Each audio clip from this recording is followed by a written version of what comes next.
S K super TMT, the long life TMT. M Krishnappa ಅವರ ಕಥೆ. ಇವರು ಕೂಡ ಅಸಮಾಧಾನಿತರಲ್ಲಿದ್ದರು.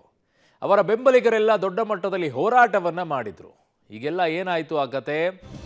ಸಚಿವರ ಮನವೊಲಿಕೆಗೂ ಕೂಡ ಸೊಪ್ಪು ಹಾಕಿರಲಿಲ್ಲ ಶಾಸಕರು. ಕಾರಣ ಇಬ್ಬರನ್ನ ಕಳಿಸಿಕೊಟ್ಟಿದ್ರು. ಮಾಗಡಿ ಬಾಲಕೃಷ್ಣ ಅವರು ಚಲುವರಾಯಸ್ವಾಮಿ ಅವರನ್ನ ಡೋಂಟ್ ಕೇರ್ ಅಂತ ಇದ್ರು ಅವರು. ಅಸಮಾಧಾನ ಶಮನಕ್ಕೆ ಹೈಕಮಾಂಡ್ ನಾಯಕರು ಸರ್ಕಸ್ ಮಾಡ್ತಾ ಇದ್ದಾರೆ. ಸುರ್ಜೇವಾಲಾ, ಸಿಎಂ ಡಿಕೆ ಶಿವಕುಮಾರ್ ಇಂದ ಈಗ ಸಂಧಾನ ಸಭೆ. ಎಂ ಕೃಷ್ಣಪ್ಪ ನಿವಾಸಕ್ಕೆ ಸುರ್ಜೇವಾಲಾ ಅವರು ಭೇಟಿ ಕೊಟ್ಟಿದ್ದಾರೆ, ಸಿಎಂ ಕೂಡ ಭೇಟಿ ಕೊಟ್ಟಿದ್ದಾರೆ. ವಿಜಯನಗರ ನಿವಾಸದಲ್ಲಿ ಹೈ ಸಂಧಾನ ಸಭೆ ನಡೀತಾ ಇದೆ. ಸಚಿವರಾದ ಜಮೀರ್ ಅಹಮದ್ ಖಾನ್, ಎಚ್.ಸಿ. ಬಾಲಕೃಷ್ಣ ಅವರು ಕೂಡ ಇದರಲ್ಲಿ ಭಾಗಿಯಾಗಿದ್ದಾರೆ.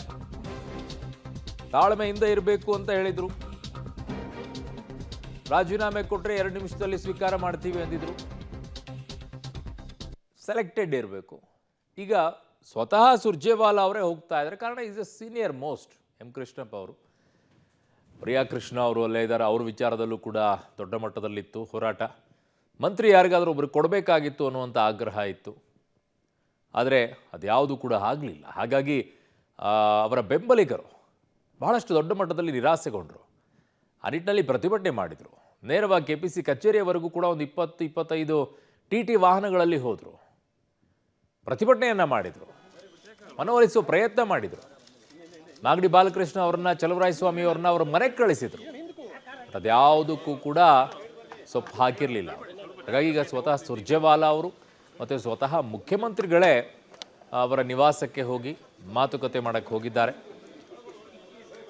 ಅಸಮಾಧಾನಗೊಂಡಿರುವಂತಹ ಎಂ ಕೃಷ್ಣಪ್ಪ ಅವರು, ಪ್ರಿಯಾ ಕೃಷ್ಣ ಅವ್ರಿಗಿನ್ನೂ ಏಜ್ ಇದೆ ಅಂತ ಹೇಳ್ತಾರೆ. ಇನ್ನು ಮುಂದೆ ಆಗ್ಬೋದು ಅನ್ನುವಂಥ ಮಾತುಗಳನ್ನು ಆಡ್ತಾರೆ.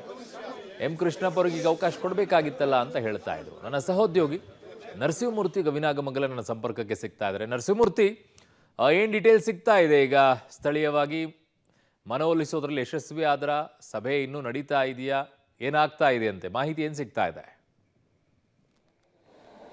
ಅರುಣ್ಣ, ಈ ಬಾರಿಯ ಸಚಿವ ಸಂಪುಟದ ವಿಸ್ತರಣೆ ಸಂದರ್ಭದಲ್ಲಿ ವಿಜಯನಗರ ಶಾಸಕರಿಗೆ ಕೃಷ್ಣಪ್ಪ ಅವರಿಗೆ ಸಚಿವ ಸ್ಥಾನ ಸಿಕ್ಕೇ ಸಿಗುತ್ತೆ ಅನ್ನೋ ಒಂದು ನಿರೀಕ್ಷೆ ಇತ್ತು. ಹೀಗಾಗಿ ಬಹುತೇಕ ಅವರ ಅಭಿಮಾನಿಗಳು, ಕಾರ್ಯಕರ್ತರುಗಳು ಕೂಡ ಆ ಒಂದು ಖುಷಿಯಲ್ಲಿ ಇದ್ದರು. ಯಾವಾಗ ಲಿಸ್ಟ್ ಹೊರಗೆ ಬಿಡ್ತೋ ಹೈಕಮಾಂಡ್ ಇವರ ಹೆಸರಿರಲಿಲ್ಲ. ಹೀಗಾಗಿ ಸಾಕಷ್ಟು ಕಾರ್ಯಕರ್ತರು, ಪದಾಧಿಕಾರಿಗಳು ವಿಜಯನಗರ, ಗೋವಿಂದರಾಜ ನಗರದಾದ್ಯಂತ ಒಂದಷ್ಟು ಪ್ರತಿಭಟನೆಗಳನ್ನು ನಡೆಸುವ ಕೆಲಸವನ್ನು ಮಾಡಿದರು. ರಸ್ತೆ ತಡೆಯನ್ನು ಮಾಡಿದರು.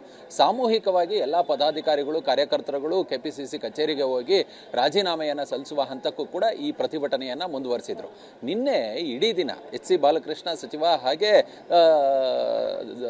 ಚಲುವರಾಯಸ್ವಾಮಿ ಈ ಇಬ್ಬರು ಕೂಡ ಬಂದು ಮನವೊಲಿಸ್ತಕ್ಕಂಥ ಕೆಲಸವನ್ನು ಮಾಡಿದರು. ಅದಾದ ಬಳಿಕ ಸಂಜೆ ವೇಳೆ ಮತ್ತೊಮ್ಮೆ 2 ಬಾರಿ ನಿನ್ನೆ ಮನೆಗೆ ಬಂದು ಈ ಮನವೊಲಿಸುವಂತಹ ಕೃಷ್ಣಪ್ಪರನ್ನು ಭೇಟಿ ಮಾಡಿ ಮನವೊಲಿಸುವಂತಹ ಕೆಲಸವನ್ನು ಮಾಡಲಾಗಿತ್ತು. ಆದರೆ ಇದು ಯಾವುದಕ್ಕೂ ಕೂಡ ಉತ್ತರವನ್ನು ನೀಡ್ತೀನಿ ಅನ್ನೋ ಮಟ್ಟಿಗಷ್ಟೇ ಕೃಷ್ಣಪ್ಪರವರು ಒಂದು ಭರವಸೆಯನ್ನು ಕೊಡುವ ಕೆಲಸವನ್ನು ಮಾಡಿದರು. ಹೀಗಾಗಿ ಯಾವುದೇ ಸ್ಪಷ್ಟ ಕಾರಣವನ್ನು ಇವರ ಮುಂದೆ ಹೇಳಿರಲಿಲ್ಲ. ಇದೀಗ ಇವರ ಶಮನವನ್ನು ತಿಳಿಗೊಳಿಸಬೇಕು ಅನ್ನೋ ನಿಟ್ಟಿನಲ್ಲಿ ಸುರ್ಜೇವಾಲಾ ಜೊತೆಗೆ ಇದೀಗ ಮುಖ್ಯಮಂತ್ರಿಗಳು ಕೂಡ ಕೃಷ್ಣಪ್ಪರವರ ವಿಜಯನಗರ ನಿವಾಸಕ್ಕೆ ಬಂದಿದ್ದಾರೆ. ಇದೀಗ ಕಳೆದ ಅರ್ಧ ಗಂಟೆಗಳಿಂದ ಕೃಷ್ಣಪ್ಪ ಮತ್ತು ಪ್ರಿಯಕೃಷ್ಣ ಅವರ ಜೊತೆ ಮಾತುಕತೆಯನ್ನು ನಡೆಸುವ ಕೆಲಸವನ್ನು ಇದೀಗ ಸಿಎಂ ಮಾಡ್ತಿದ್ದಾರೆ. ಅಂದರೆ ಈಗಾಗಲೇ ಸಿಎಂ ಹೇಳಿದಂತೆ ರಾಜೀನಾಮೆಯನ್ನು ಕೊಟ್ಟಂತಹ ಸಂದರ್ಭದಲ್ಲಿ ನಾವು ಅಕ್ಸೆಪ್ಟನ್ನು ಮಾಡ್ಕೊಳ್ತೀವಿ ಅನ್ನೋ ಮಟ್ಟಿಗೆ ಅವರು ಹೇಳಿಕೆಯನ್ನು ಕೊಟ್ಟರು ಸಹ, ಆದರೆ ವಿಜಯನಗರ ಮತ್ತು ಗೋವಿಂದರಾಜ ನಗರದಲ್ಲಿ ಬೆಂಗಳೂರಿನ ಮಟ್ಟಿಗೆ ಇವರು ಕೂಡ ಪ್ರಭಾವಿ ಶಾಸಕರು ಮತ್ತು ಇವರ ಹೆಸರು ಎಲ್ಲೋ ಒಂದು ಕಡೆ ಬಿಟ್ಟೋಗಿದೆ. ಈ ಕಾರಣಕ್ಕೋಸ್ಕರ ಮುಂದೆ ಯಾವುದಾದ್ರೂ ಅವಕಾಶವನ್ನು ಮಾಡಿಕೊಡ್ತಾರ ಗೊತ್ತಿಲ್ಲ.